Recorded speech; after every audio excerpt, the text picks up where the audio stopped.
The following is a Comfortably Zoned Radio Network production. My baby dolls, we are back again. Another episode of Genesis. As always, I am your host, Ian Kahanowitz. And we're talking baseball again, of course. We're talking some Tigers baseball. We're talking about Alan Trammell. And we'll be talking to the author, Todd Masters of Trammell, Detroit's iconic shortstop.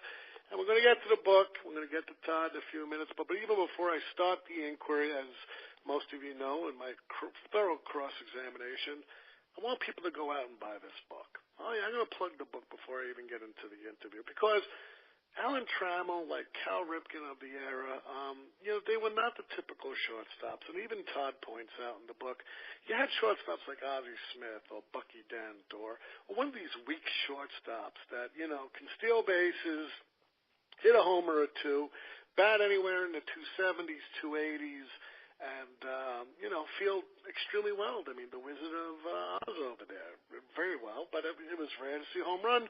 Alan Trammell was a different kind of shortstop. Cal Ripken was a different shortstop. Their play in the late 70s, well into the 90s, ushered in the Jeters and the Rodriguez's and the, Garcia Perez and all what we have today, in where the shortstop is no longer that weakling. A very important book. Trammell's a very important figure in baseball. It's a tragedy that him and his partner of 19 years, Lou Whitaker, are not in the Hall of Fame. Todd makes a couple of good arguments, that he should be in the Hall of Fame. One of the reasons why to do this podcast is not only highlight the book, but to show the listeners how biased the Hall of Fame is. I've had Hal Bach on the show. I've had everyone who has been associated with the authors and writers and all the folks at the Hall. It's just a subjective process. I sit here today remembering Alan Trammell from 30 to 35 years ago. I mean, he started out, I was 7, and by the time he retired in 1996, I was graduating law school.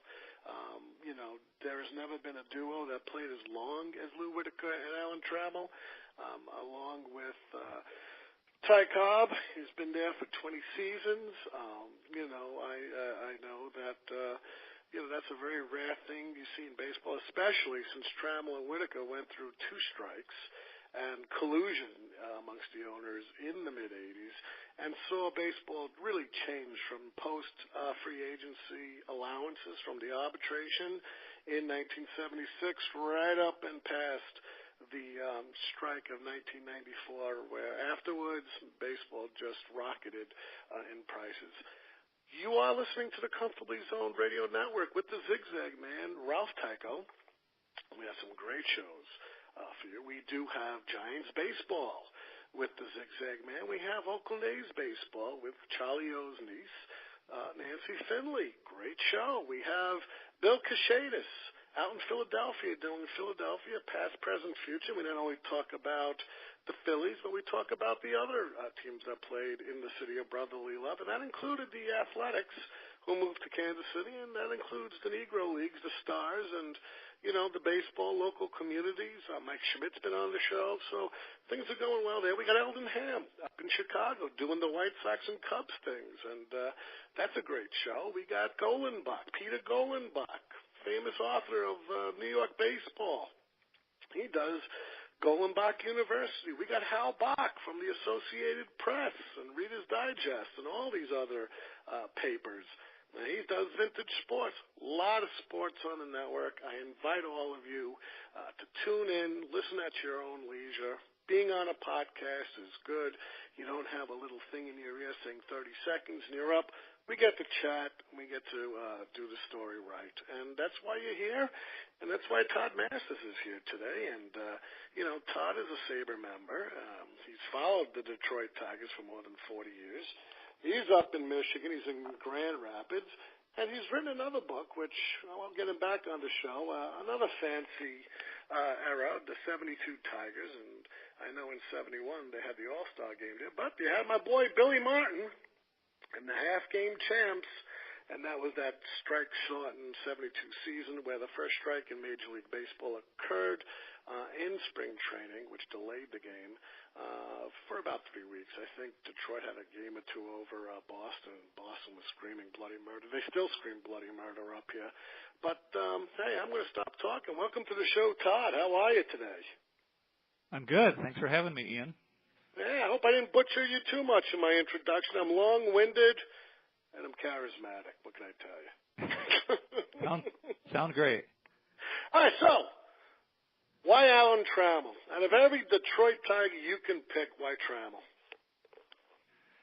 Well, Trammell was a kind of it almost sounds weird. He was largely overlooked, I think. I mean, there was bigger personalities on those 1980s era Tiger teams. I mean, the Jack Morrises and the Kirk Gibsons. Sparky Anderson certainly was the face of the franchise during that era. But as time has gone by, and you know, I think as Tiger fans especially look back on that era, Trammell's kind of the endearing personality. I mean, he's stuck around. I mean, he's made journeys through the majors in his coaching career, but he's always come back to the Tigers, and he's still an advisor for the Tigers and works very hands-on with a lot of their prospects now, and he's very involved in front office decisions. And you know, I make the argument in the book that you know, as Al Kaline ages, you know, another player who stayed with the franchise for 60, almost 70 years, Trammell really is positioned to be that next godfather of the Tigers. And what struck me when I started thinking about topics to write about was that there really was very little, if anything, about Trammell, a guy who played 20 years for the Tigers, managed them shortly after his career ended. And like I said, you know, now you look back and he sort of is the face of those 1980 teams now. Well, let me ask you about Lou Whitaker. I mean, these guys couldn't be more different. I mean, Trammell grew up near San Diego, I think, but near Anaheim. I don't know, one of the two places. Where did Whitaker come from? Whitaker grew up in Virginia from a very poor family, single mother, brought up by, you know, extended family, near poverty conditions. So, yeah, very different lifestyle than Trammell, who was, you know, he grew up in San Diego, middle class, but, you know, fairly well-to-do, went to a big high school, you know, much more of a, you know, I don't want to say a silver platter upbringing, but, you know, I don't think he had too many worries as he was growing up. Let me ask you this. He grew up a Padres fan, and as a teenager, he worked as a vendor at San Diego Charger football games. What gave him his love of baseball growing up? You know, I'm not sure. I know he had really good coaches from Little League on up, influences. One of the real treasures I got to talk to was there's a gentleman, his name was Hugh McMillan. I'm sure he's well into his 80s, if not 90s now, but I interviewed him for the book. He was Trammell's both his JV baseball coach, and then he moved up to the varsity at the same time that Trammell did. So he literally, this was a 3-year high school that Trammell went to. He literally saw every baseball game that Trammell played in high school. So, you know, a real treasure and you know, very sharp mind, very good memories of Trammell. Trammell played at Kearney High School in San Diego, which was a sports powerhouse at that time in the 1970s in California. They won. California didn't really have an entire state championship in their sports pedigree, but they had regions, and this school was winning in, you know, baseball, football, basketball, and Trammell was, you know, what Hugh McMillan told me was from the day Trammell got there, and like I said, it was a 3-year high school, he was the best athlete in the school. Everybody knew who he was. He was the best player on the basketball team. He was the best player on the baseball team. But just really a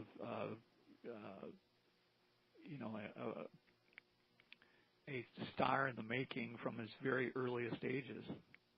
Now, two things about Trammell at Kearney High School. One, he focused on both basketball and baseball, and basketball was his first choice to do that.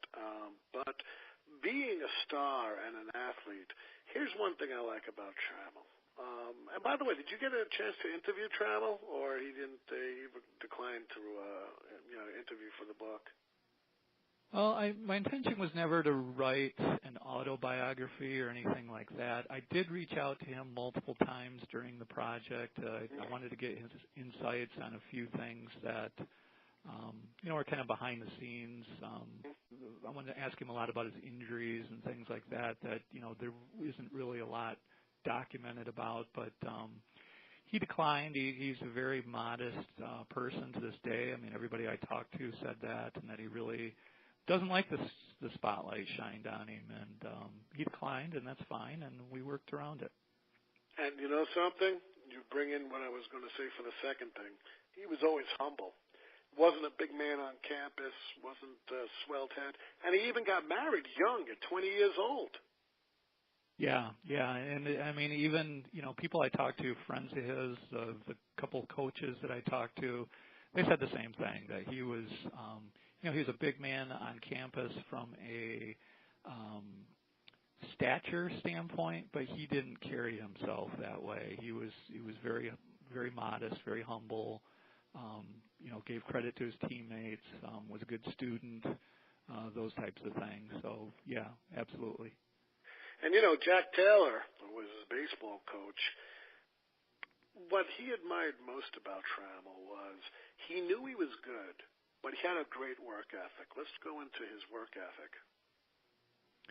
Yeah, they, the coaches I talked to, they said that, you couldn't wear him out. I mean, the guy just, he loved to take ground balls in high school.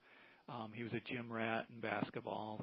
As you mentioned before, basketball was probably his first love. I mean, all the people close to him from those years all said that in one way, shape, or form, that, really basketball was his first love.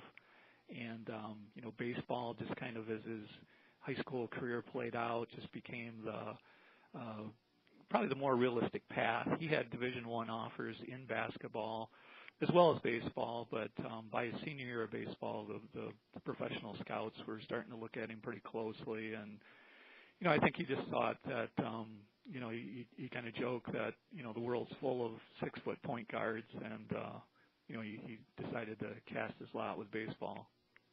And let me ask you this question.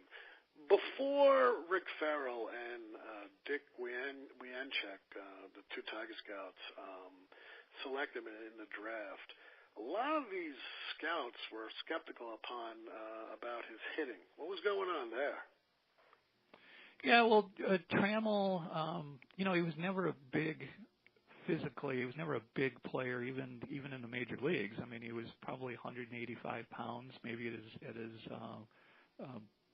peak as a mature, maybe like a 30-year-old. So in high school, I mean, he was 6'1", probably weighed 155, 160 pounds. So he was pretty frail looking, and probably his strength wasn't there yet, and there was a lot of doubts that he was going to be anything more than what was typical of those times, which was shortstops were typically, all field, very little offense you got out of them. You mentioned before that, maybe the bonus would be if a guy had speed and could steal a few bases.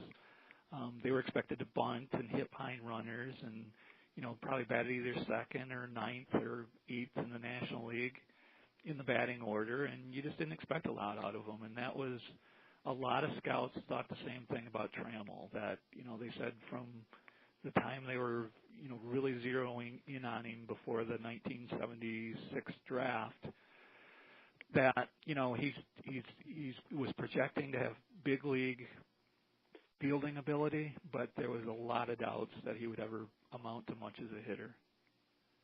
And after he played in the state All-Star baseball game, he began his professional career 2 days later when he began as a shortstop with the Bristol, Virginia Tigers in the rookie-level Appalachian League. What was going on there with Trammell? Well, it was it was a culture shock. Trammell lived his whole life in Southern California. All of a sudden, he's on the opposite side of the country in a rural town right on the West Virginia or Tennessee, West Virginia border.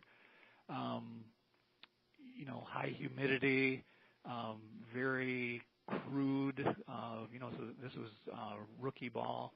Very crude fields at that time. I mean, minor league baseball has come, huge ways in the last 40, 50 years. I mean, the conditions then were nowhere near like the minor league parks you see now, which are, very carefully manicured and they're very bright appearances and they're very fan friendly. That was not the case in 1976. So, Trammell's thrown in with, the rest of the rookie lot for the Tigers back then. And he was a high draft pick, so he did have advantages. He was the second-round pick of the Tigers in that draft. But, he largely had to make his own way. There was no hand-holding back in those days. You had to do it for yourself. And, he's a young 18-year-old kid, just graduated from high school, and he's thrown in out there, and he's competing against guys that played in college, guys that were bigger, stronger, more experienced than he was, but he had to find his own way. And he quickly elevated. I mean, we're talking about an 18-year-old kid who forgoes scholarships to UCLA and Arizona State. Now, he was focusing. I'm going to make the majors. He had the blinders on. He's looking straight. He was moved up to Double-A ball with the Montgomery Rebels in the Southern League. And his batting was awfully bad. I think 179, 21 games. But I don't even know if this could happen today because it's so competitive. Despite his low batting, the Tigers saw his potential. Defensively, he was far ahead of his age. That's where he was with his glove. But that fall, here's the revelation. Here it comes. That moment in life where you say, hey, this is going to be it. He was sent to the Instructional League in Florida, and he met Lou Whitaker. How was their, gathering and getting together and getting to know each other like? Well, it's a story that's become almost legendary in Tiger lore. As you said, Trammell started out in rookie ball, played about 6 weeks of rookie ball, and there was an injury further up in the Tigers' chain to a shortstop at the Double-A level. And the Tigers' system at that time was just loaded with guys that would eventually play in the majors. Some of them were star quality, some of them were lesser names, but there was tons of guys at the Double-A and Triple-A level that were destined for the major leagues. And the Double-A team had been doing very well. They were running away with their division at that time in the Southern League, which is a very competitive Double-A league at that time, still is, but especially at that time. They brought Trammell up to fill that hole.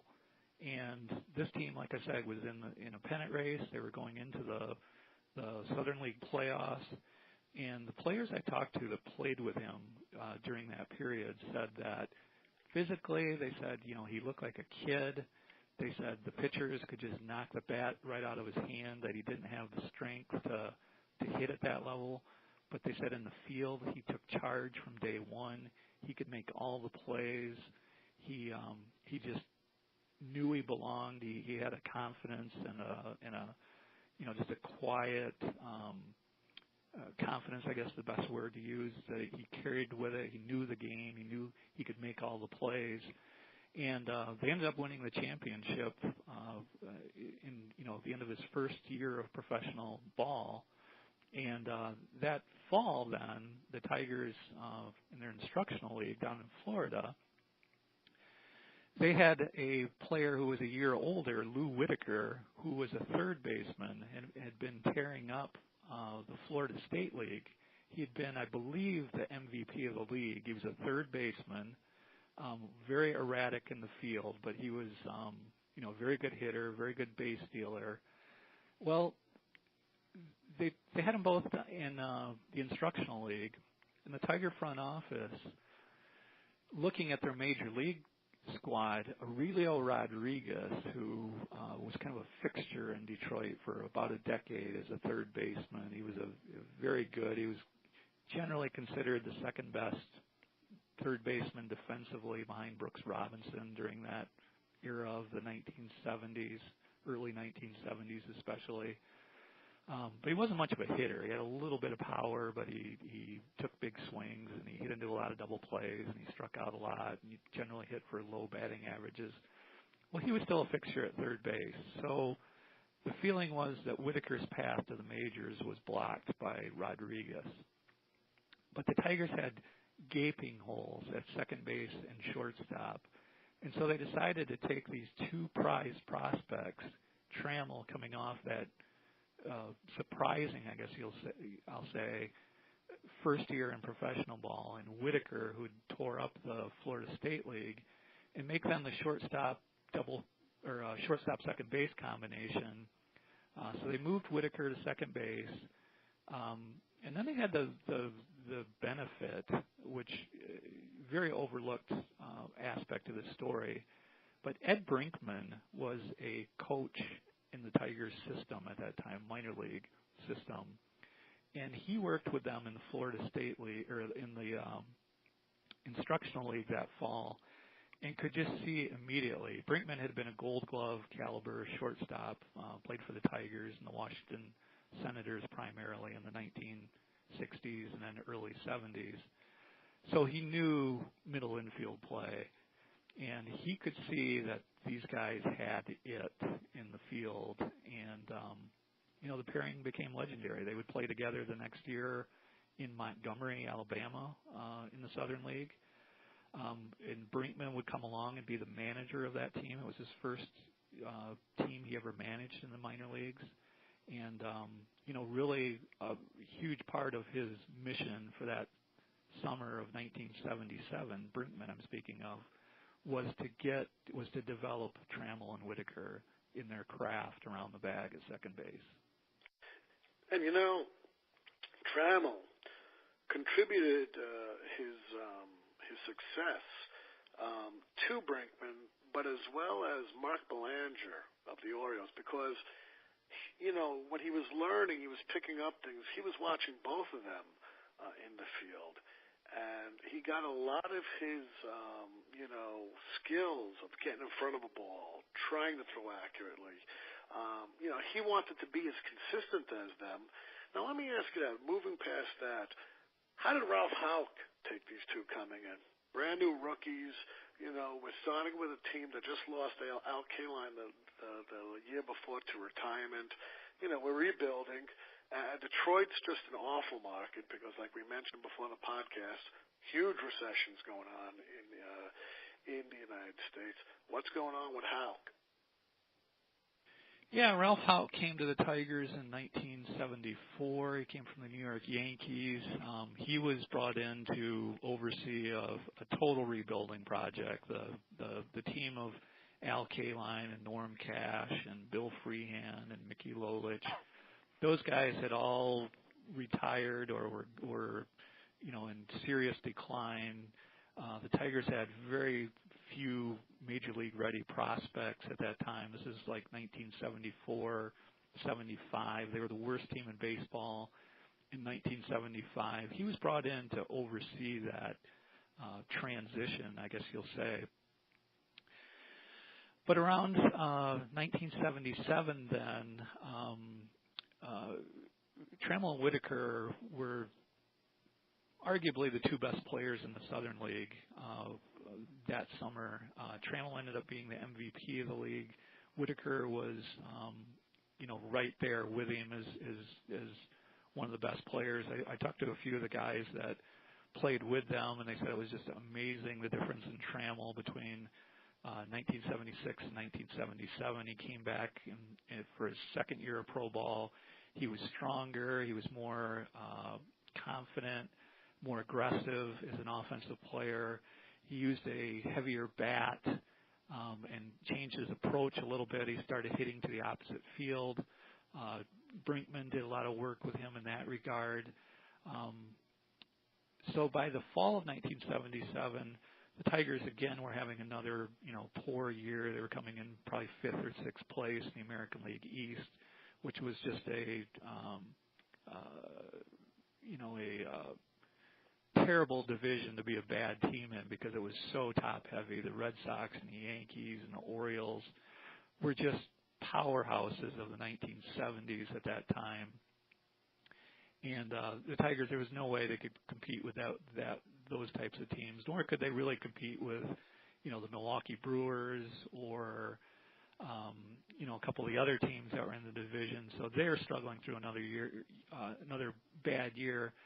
But the Tigers decided in September, when the roster opened up, to bring up some of their top prospects that they were finally starting to get up to the AAA and AA level. Lance Parrish came up from AAA that September. Jack Morris came up that year. They brought Trammell and Whitaker up from AA, really just to kind of get a look at them, get an exposure to the major leagues. And what Ralph Houck found was Trammell and Whitaker just blew those guys away. I mean, they were so at home on a major league diamond from the very beginning that it really opened eyes. And,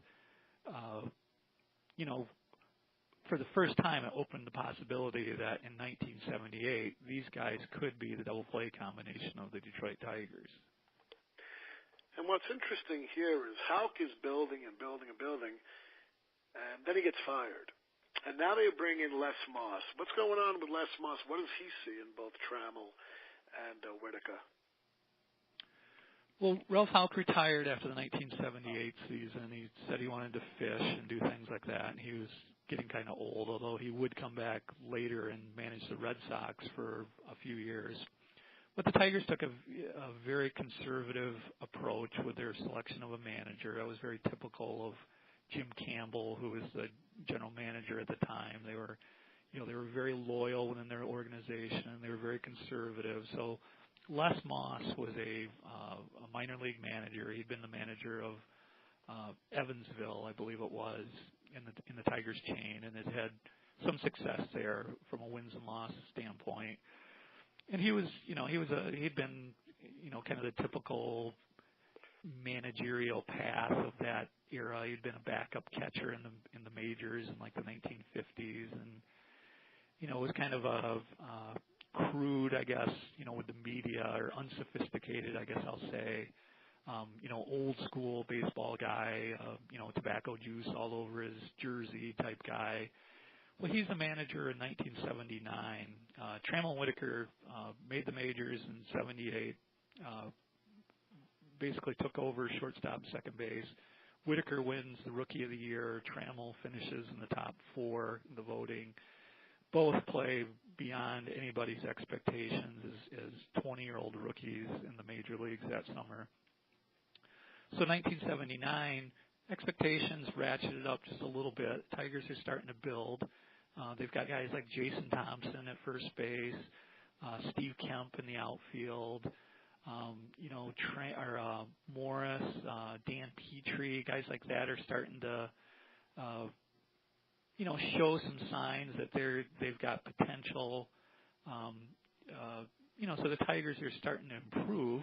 Still not a team that's going to compete with the Yankees and the Red Sox and the Orioles, but a team that looks like maybe they can move up a little bit. Well, 1979 comes, and Les Moss takes over as manager, and the team just kind of plays around 500 and doesn't show any real energy for the first couple months of the season. And the Tigers really get to a point where an opportunity presents itself. And let me ask you this. That opportunity is Sparky Anderson. Now, who wouldn't want Sparky Anderson on their club? 1970, 72, he was in the World Series '73 they lost to the Mets. 74 they just were barely edged by the Dodgers. And 75-76 they won the World Series. But now you got Sparky coming up, and of course for years he had Concepcion and Morgan. Now he's coming to Detroit. If I recall correctly, he wasn't impressed with Whitaker and Trammell when he first got there. Well, I think one of the attractions for him in coming to Detroit was all the young talent. But yeah, you're right. When he got to Detroit, he could see that Trammell and Whitaker, along with a lot of the other players, I mean, they weren't mentally tough. They weren't ready to win. They weren't doing the things it took to win. They were good players. They had a lot of talent. But what Sparky Anderson brought to the Tigers, and you know, if you listen to all the players that played under him during that era that, you know, really kind of cut their teeth, they give so much credit to that man for, you know, teaching them the game of baseball. And you know, when I say that, I mean teaching them how to compete, how to win tough games, how to get through tough stretches, how to battle to the last out. You know, and that took a few years, but he took Trammell and Whitaker especially under his wing, and you know, was really key to their development. And let me ask you this: now with the Tigers are developing, and so 1981 comes along, and bang, we have a strike-shortened split season, and this had a major impact on Trammell. Let's discuss 1981 for a little bit here. Yeah, the Tigers had, you know, really kind of sleepwalked through a lot of 81. They, you know, hadn't really shown many signs of life. I think right before the strike hit, which was in early June, as I recall, they started playing a little better and got a little momentum, and then the strike comes, and, you know, there's no baseball for 2 months. Tigers, when play resumed in mid-August, you know, there's really no expectations for the Tigers. Everybody thought, oh, let's play out the string again, and it'll just be another year of, you know, wait till next year type thing. But, right, it was like the first weekend or the second weekend after they came back from the strike, they played a big series with the New York Yankees, and they had done well. They had, I think, won or maybe split the first two games of the weekend series. They're playing a Sunday afternoon game, and the Yankees were up, and the Tigers managed to get a couple guys on base in the ninth inning, and they brought in Ron Davis. The Yankees brought in Ron Davis, and he's a guy that had just owned the Tigers. If people remember, he had kind of tinted glasses and kind of took a kind of a badass attitude out there. I was kind of one of the early relievers. I remember kind of being like that, and he threw three-quarters. And he threw hard, so he was a little bit intimidating out there. He was a pretty big guy too, kind of long and lanky, but he was big. And like I said, the Tigers got a little bit of a rally going, and Kirk Gibson came up. And Gibson had been another one of these guys that been their first-round draft pick in 1978. He was a local guy. He played at Michigan State. He played football and baseball at Michigan State. And very big expectations for this guy. Sparky Anderson had deemed him the next Mickey Mantle because of his power and speed. And he'd struggled through his first couple partial seasons with the Tigers. Had a lot of injuries to his hands and his wrists, which cut down on his development. Kirk Gibson comes to the plate there in the ninth inning with a couple guys on base, and hits just a tape measure home run. He hits it into the upper deck in center field, right center field, walk-off home run. And it just, for whatever reason, that was like a turning point in Tiger history, because from then on, the Tigers really they weren't a contender every single year, but it really changed the tone of that team. They went from being a kind of a young, vulnerable team to a dangerous team, I guess I'll say. And in the 81 season, they caught fire right after that. They ripped off a couple long winning streaks, and they ended up taking the Milwaukee Brewers right down to the last day of the season. If you remember, Major League Baseball came up with some really screwy playoff system for that split strike year. They had like first half winners and second half winners, and they would play each other in a first round of the playoffs and that type of thing. So the Tigers and Milwaukee Brewers came down to the last series in Milwaukee. They were virtually tied for the division lead for the second half of the post-strike season, so to speak. And the Brewers ended up winning it on a couple of very close and hard-fought games, I'll say. But it really, Sparky Anderson took that moment, and I remember he made the team stay on the bench and watch the Brewers celebrate out on their field.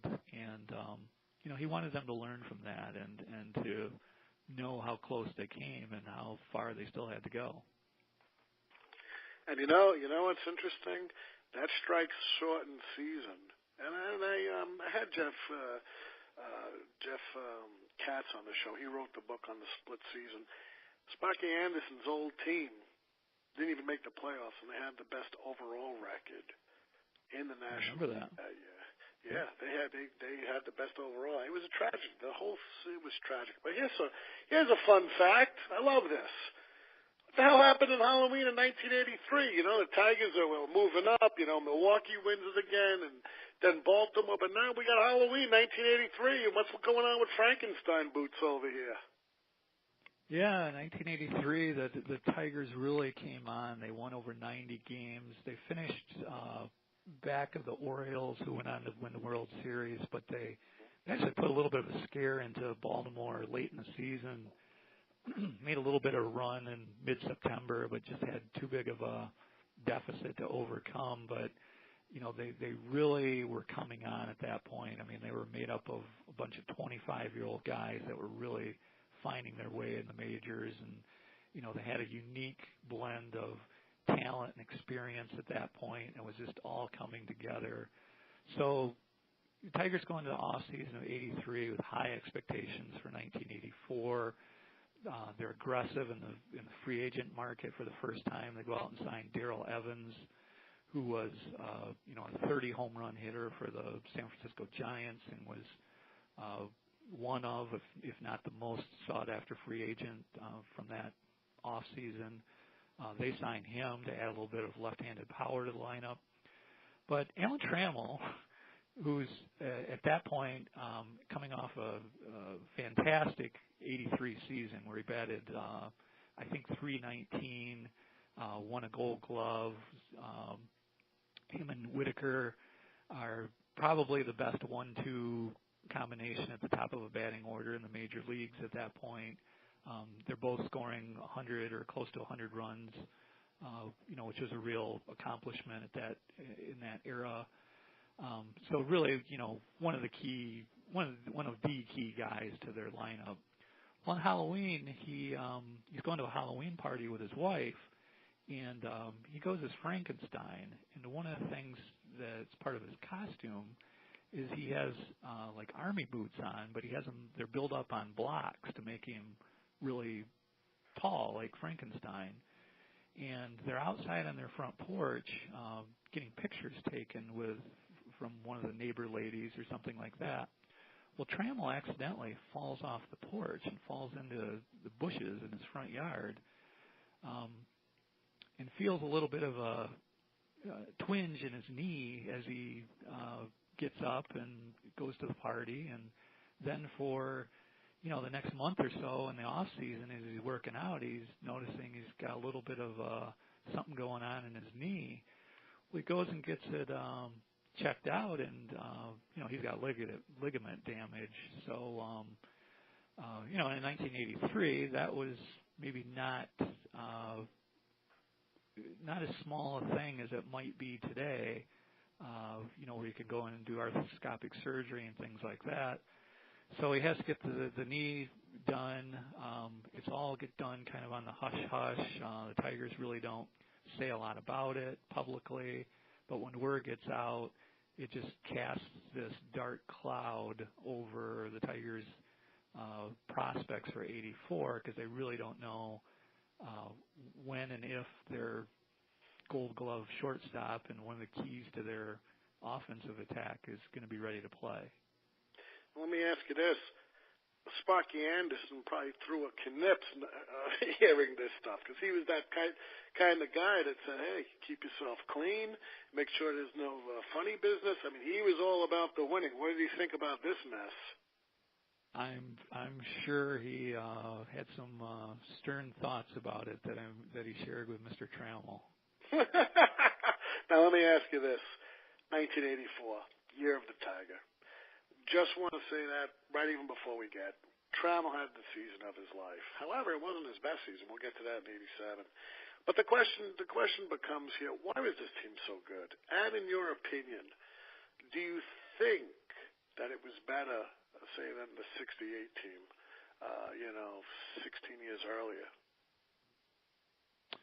Well, I'll answer your second question first. Yes, I think it was better. It was a better all-around team. It was more athletic, had a better bullpen. Maybe not as good as starting pitching overall. That'd be debatable. But 68 Tigers they didn't have near the athletes of a Kirk Gibson and Alan Trammell, Lou Whitaker, on the team. I mean, those players were dynamic players. I mean, they could win a game with their bat. With a base hit. They were fast enough. They could hit a triple or a double. They could hit a home run, certainly. They could steal bases. They were great base runners, all three of them. I mean, they'd take the extra base. They'd score from first on a double. They'd almost always score from second on a single. They go first to third.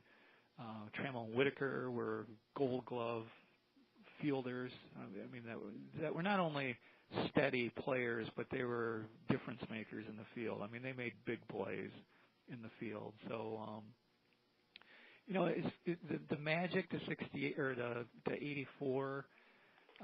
I think it was just one of those magical years that you see teams have. The Cubs had a very similar season, I think, last year, where everything seems to come together. You got players all at the right age that are all having good years at the same time. Their bench was tremendous that year. They had guys like Johnny Grubb and Barbaro Garbe and Dave Bergman. I mean, these guys were just phenomenal, the big hits and the production they had off the bench. If you go back and look at how many RBIs per at bat some of those guys had coming off the bench, I mean, it's amazing to look at. Their pitching was their starting pitching was a little bit thin, but the starting pitchers they had all had great years.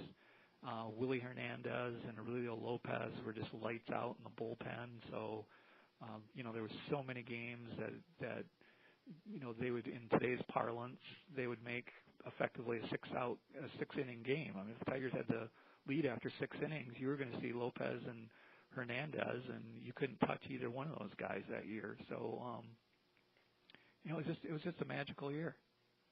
And Trammell had the year of his life in the playoffs. I think the Tigers swept Kansas City, who again since 1976 had made the postseason almost every year. But for a few years, they swept Kansas City. They went on to the World Series. How did Trammell feel about playing against the Padres? I mean, here we go. We're going back home. The old brown and yellow uniforms. I remember them well. Yeah, I think he was one of the only Tigers that was excited about it. If anybody who remembers that summer, and maybe it's more clear to a Tiger fan than most, but I remember the Bob Costases and the Peter Gammons and people like that at the time. The Cubs were having a similar type year in the National League East, and they were convincingly winning their division. And there was a huge national sentiment that the two teams that everybody wanted to see in the World Series play against each other were the Tigers and the Cubs. Neither had been in the World Series for a long time. They were traditional franchises, played in classic ballparks. So, most of the country wanted to see the Tigers and the Cubs match up. But the Tigers players especially wanted to play the Cubs because they wanted the short commute. They really didn't want to have a series, especially when they knew it was going to open if San Diego won the National League playoff, that the series would open in San Diego, which then would open the possibility that they'd have to go out to San Diego twice during the World Series. Trammell, obviously, he was going home, so it was very different for him. I mean, he was excited. He obviously got to play before, friends and family and things like that against the franchise that he'd grown up watching. Well, let me ask you this. Obviously, they win the World Series. All this great stuff's happening. But in 85 and 86, he falls off. In 85, he hits 258. He's still selected for the All-Star game. 277. He had 21 home runs. He had 277 in 86. But then in 87, normally a manager would just lose faith.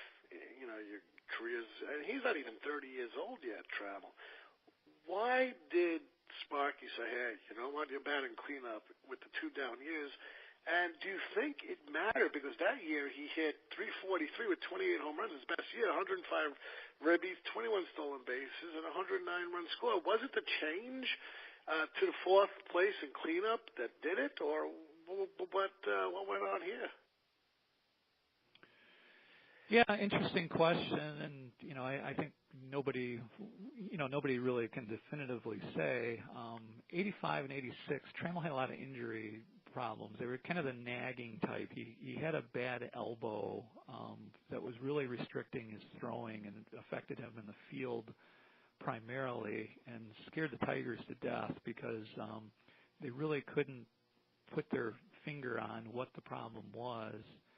And it was kind of a lingering issue that was really hampering his ability in the field. I mean, he just couldn't make some of the throws that you need to make from shortstop. So, they try to cover that up somewhat by, they'd say he was okay, but then anybody who watched him throw could tell he wasn't throwing like he used to, or like, he needs to be able to.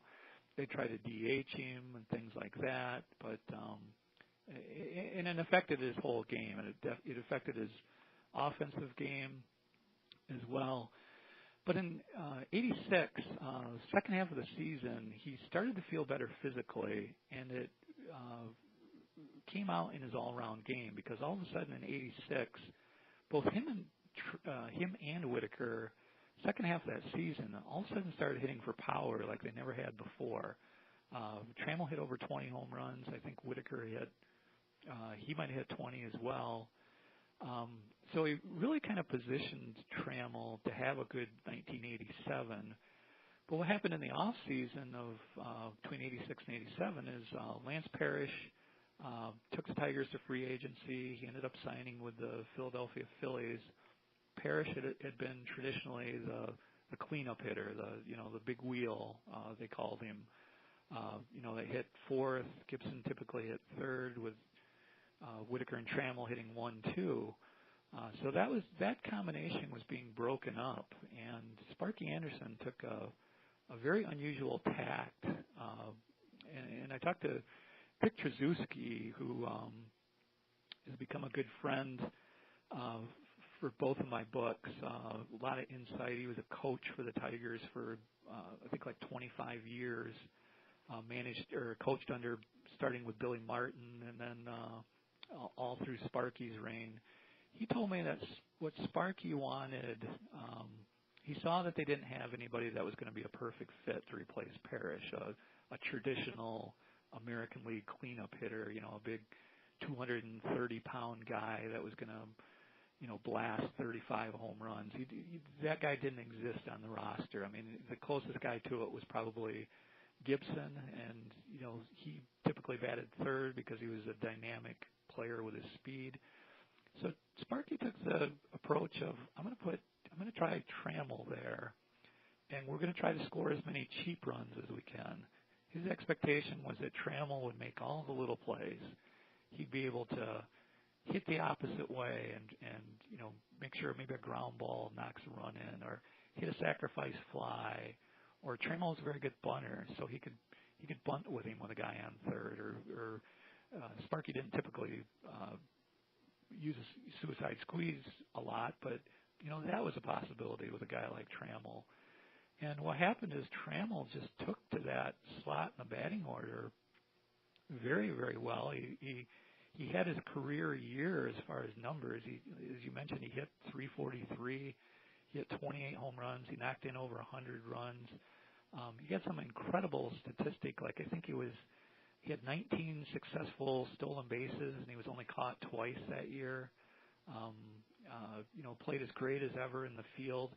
And the thing was, he had a lot of nagging injuries that year, a lot of things to his legs and his ankles and his hamstrings and things like that. But he just became that's where he really cemented himself as kind of the leader of the Tigers. Was during that season when the Tigers were going through a transition. The '84 team was starting to break up a little bit, and their identity was maybe changing a little bit, and Trammell was really key to keeping that, that level of success together. And of course, the whole collusion thing amongst the owners saying, you know what, if all of us agree not to get free agents, no one could move from the teams. That was the backlash to free agency. I'm not going to go much into that, but it affected the Tigers. '87, they lose to the Twins. Huge disappointment for the team, but there's a double disappointment here for Trammell. That MVP voting that fall was one of the worst decisions, I think, ever in the last 40 years of baseball for an MVP. Let's talk about George Bell, and let's talk about why Trammell should have won it. Yeah, that was probably one of the most controversial or polarized opinions. That MVP, there was two clear candidates, nobody else. I think they split all the first place votes. George Bell was a big outfielder for the Toronto Blue Jays, had a tremendous year. I think he led the league in both runs scored and RBIs, I believe. I'm pretty sure on the RBIs, and I think it's true on the runs scored. Hit over 40 home runs, was the big hitter in a very talented Toronto lineup. But he wasn't a great fielder. He kind of had the reputation of being a guy that, took days off and he had a very poor September. The Tigers came from behind that season. They trailed first the Yankees and then the Blue Jays for almost that entire season. But they caught the Blue Jays on the last weekend of the season and ended up winning the division. And this was at a time when, it's so different than baseball today. There was no wild card. The Tigers and Blue Jays had the two best records in baseball, but they both played in the same division, so only one of them was going to go to the postseason. The Tigers won 98 games, and I think the Blue Jays ended up with either 97 or 96. So, you look at the top-end firepower in that division at that time, and that doesn't even include, very talented and very good Yankee teams, Milwaukee Brewer teams, and Red Sox teams that existed that year as well. But the Tigers win that division, and Trammell just had, he had one of those Carl Yastrzemski circa 1967 type Septembers where, he had all these big hits, all these big home runs. He's playing shortstop, so he's kind of running the middle of the diamond. Where George Bell had a very poor last 2 weeks. Like I said, he kind of had a reputation as being a little bit indifferent in the field at times. And most people thought when the season ended that Trammell was going to win the MVP. I mean, that was the pundits seemed to be leaning that way. So it came as a shock in November when George Bell, in one of the closest votes in MVP history, ended up winning the MVP that year. And something, after '87, he still batted 300. And of course, he was real young. He's still hitting 300, But injuries are happening. It was a slow goodbye until he was out of the league by 1996. I think, like we mentioned before the show, Whitaker stayed on, I think, another year. And when they both ended their careers, they only were shortened by 4 hits from each other for their final stats. But this is what I want to get into here, because this is important. Because two things I want to say, and then we're going to get to the Hall of Fame. One, we know when he became manager of the Tigers in 2002, he didn't do well per se for those years. He had a few losing seasons. One of them was horrible. But let me ask this: with the rebuilding that Trammell did, and and all through those years through 2005. Do you think his rebuilding from a team that Jim Leland took over and went to the World Series in 2006 could be attributed to Trammell? Really hard question to answer.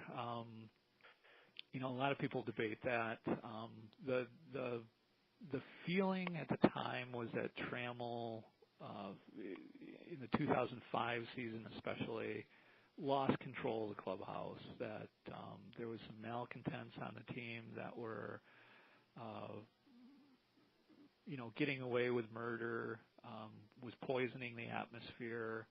So it really came as no surprise when Trammell left or was let go. What's hard to figure though is in Jim Leland's first year, he takes a team that was just going nowhere under Trammell, takes them to the World Series where they lost to the Cardinals. I mean, an amazing turnaround. But Leland had some advantages that Trammell didn't. Curtis Granderson really came into his own that first year under Leland. He had come up and played part of a season under Trammell, but he hadn't played a full season. Same with Placido Polanco. Madleo Ordonez had a sports hernia the one year that he played with Trammell, and then the next year was a tremendous player under Jim Leland. Two rookie pitchers, Joel Zamaya, who was a reliever at the time that threw, 100 miles an hour, was a tremendous addition to the team that Jim Leland had that Trammell never had. And then the biggest difference was Leland's first year was Justin Verlander's rookie year. And I think he played 2 games under Trammell, wasn't ready to play in the majors, but the next year I think he won 17 games as a rookie. And then they also added Kenny Rogers that year. So Leland had some tremendous advantages. I think you can't with any honesty say that Trammell didn't contribute, because there were certainly players that carried over, the Brandon Inges and the Craig Monroes and people like that contributed to that next team, the 2006 team that went to the World Series. But, it's hard to give him too much credit when, most people think the biggest difference between Leland and Trammell was just that Leland came in, he was a no-nonsense guy, he was very experienced, whereas most people felt Trammell got thrown in over his head as a manager. He was put into a horrible situation to start with, and in hindsight probably wasn't ready to be a big league manager. He probably needed to coach for a few more years or cut his teeth in the minor league somewhere. Now let me ask you this.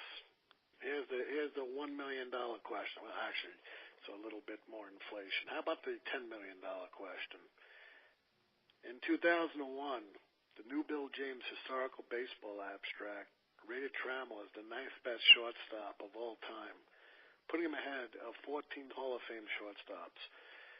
The guy played, Ty Cobb, Charlie Gehringer, Al Kaline were the only ones to play more as a Tiger than Trammell. This is such a tragedy.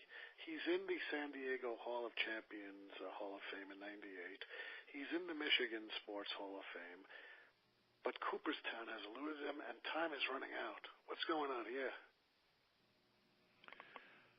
Well, there's 3 things that really hurt Trammell when it came to Hall of Fame voting. He was on the ballot for all 15 years of his eligibility. He had a surge kind of late in that period where the sabermetrics crowd, I think, appreciated him more than maybe the traditional writers when Trammell first retired. But the 3 things that really hurt Trammell were his total numbers probably aren't, they're certainly not slam dunk Hall of Fame. And a lot of that had to do with the fact that he was injured a lot over his last 6 years, especially in the majors. From 1991 through 96, his last 6 years, he probably had 3/4 of a good year out of those 6 years. 1993, he had a very effective year as a kind of a super utility player. I think he hit close to 330 with a lot of production. But he only had like low 400 at bats. So, Sparky was kind of spelling him at that point. But most of the other seasons during that period, he was, either injured for large parts of the season, which obviously cuts down on your numbers, or he was plagued by, minor injuries that limited his effectiveness. Up to 1990, he was clearly on a Hall of Fame path.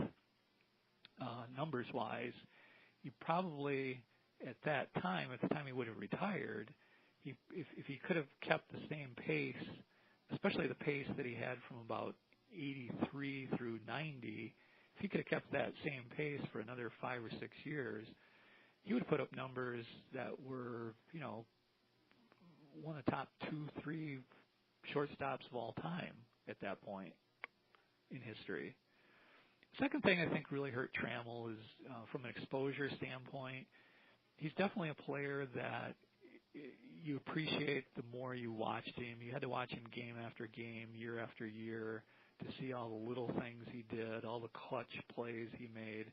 But unfortunately, he had the bad luck, I guess I'll say. He played before the ESPN era. All his games weren't televised. The Tigers had a regional television network during that period for most of his career. They televised like 40, 50 games a year. They were on national TV a fair amount of the time, but in the big exposure events, the World Series, he was the MVP of the '84 series. '87, I think, really hurt him when the Tigers won the division, had the best record in baseball, but were upset by the Twins in the American League playoffs. I think that '87 stage could have been huge for Trammell's career or Hall of Fame prospects. He could have gotten into that World Series, had another good World Series. I think that would have been huge.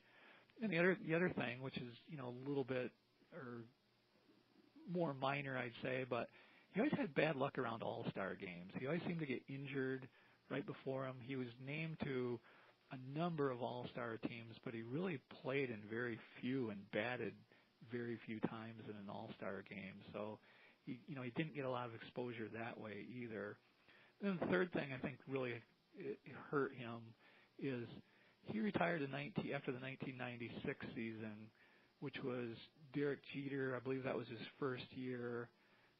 A-Rod was becoming pretty established by that point. You had guys like Nomar Garciaparra who were on the scene, Barry Larkin, Miguel Tejada.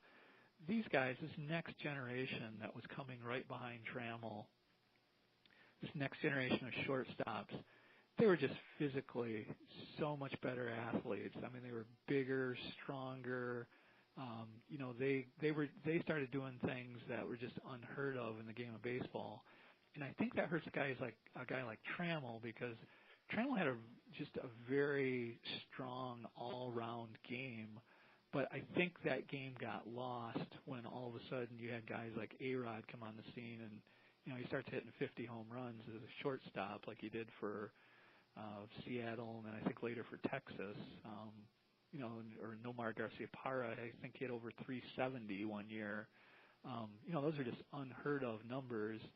And coming right on the heels of Trammell retiring, I think Trammell's contribution to the game and the impact he had on the game, I think, got a little bit lost there. And I'm of the opinion that if you're going to take a snapshot of a person's playing time, you got to do it in the era they played with. You can't compare Alan Trammell with the shortstops you mentioned, Rodriguez, Jeter, Garciaparra. You can't compare Gil Hodges to what came after. When Gil Hodges retired, he was the 5th leader in home runs. The guy was unbelievable. And the Hall has a way of keeping you on a ballot for so long, 15 years I think it is, that a whole generation of new players come and go, which biases that particular player for the particular time period he played in. And I think if I was to take your dissertation here, I think Trammell, Cal Ripken, they played in an era for shortstops where you were supposed to be weak, like Bucky Dent hit 260, maybe one home run a year. They revolutionized shortstop. They were the leaders. You have to take injury into consideration. You have to take what they did off the field into consideration for what they did. I mean, they do it every day with Pete Rose, but in a negative connotation. Gil Hodges, I speak to the Hodges family. The guy was on Okinawa.